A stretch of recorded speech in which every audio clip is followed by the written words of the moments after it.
Well, joining me now, former Arkansas Governor Mike Huckabee. Sir, I'm assuming that you're just as bothered by this as I am.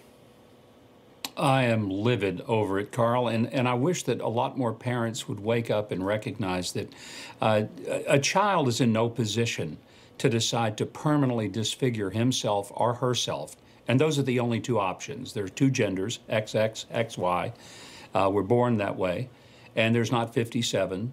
It's not LGBTQIAEIEIO, as these folks continue to add letters to some of this nonsense. And there's nothing healthy about a 12-year-old girl chopping her breast off. No. There's nothing healthy, nothing at all healthy about a young boy who removes his penis, and then for the rest of his life, he's going to have serious health consequences.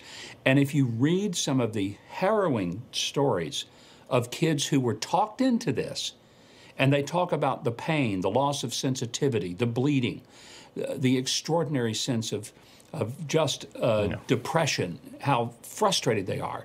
There's nothing in this that is healthy. And those of us who call it out, we don't hate them.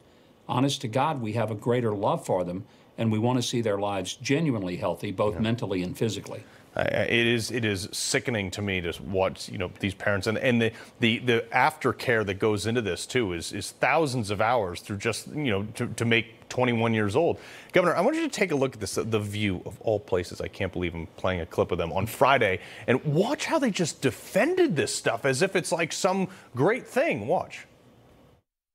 There's such an obsession about this gender-affirming care and how we're going to limit it everywhere. If people understood that that's an umbrella term. Imagine being born into a girl's body when you were a boy and you are experiencing that, and you could have had blockers. You are killing our children. Yep.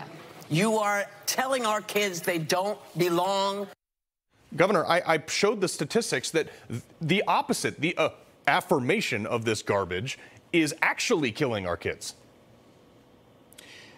The ladies of The View, I don't know where they even come up with this stuff other than they just parrot what they hear from the far left. But this is scary stuff when you say that really parents have no business making these decisions and the state's going to come in and interrupt.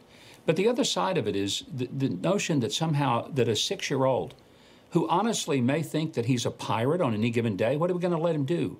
Poke out his eye and wear a patch because, after all, he wants to be a good pirate. Cut a leg off and put a wooden peg leg on to fully go all pirate on us? No, you don't surrender to the fantasies of children for the very reason that they're children. That's why, as you said, we don't let them get tattoos. They don't get to go to the military. They don't get to buy guns. They don't drive cars. They don't buy booze or cigarettes for a simple reason. They're not mature enough to make those decisions. It makes no sense to anybody but these crazy people on the left. And I think more and more Americans are waking up and saying, this is nuts. We're not going to continue to pretend that this is okay. It is not okay. Well, Governor, I talked about this last week, and I don't advocate for people to go out and be violent or do any of that stuff. But the problem is, like in California, there was a protest where they just wanted their kids to be left alone and not be over-sexualized. And they are young kids, and it got violent over this stuff. Are we seeing a point of no return between the two sides right now? Well, I think we are, but I think what's going to happen, people will realize that there's one side quite a bit bigger than the other, and it's the sane people who believe that we are born either male or female, and that we find ways to cope with how we're born.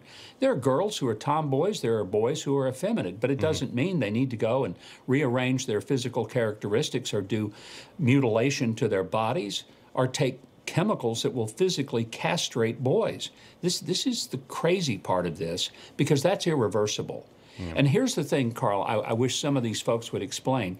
For a long time we were told that gay people are gay because God made them that way. There's nothing they can do.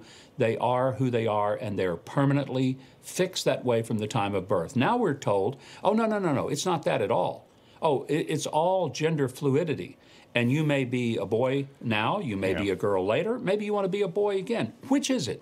Is it fixed or is it fluid? It can't be both. Yeah, it's not even like they don't even want to define it. They're doing the same thing with our laws, Governor, where it's like, hey, you can do whatever you want. You might be guilty of one thing and innocent of the exact same thing the next day. Governor Mike Huckabee, always a pleasure. Thanks, Carl. Good to be with you.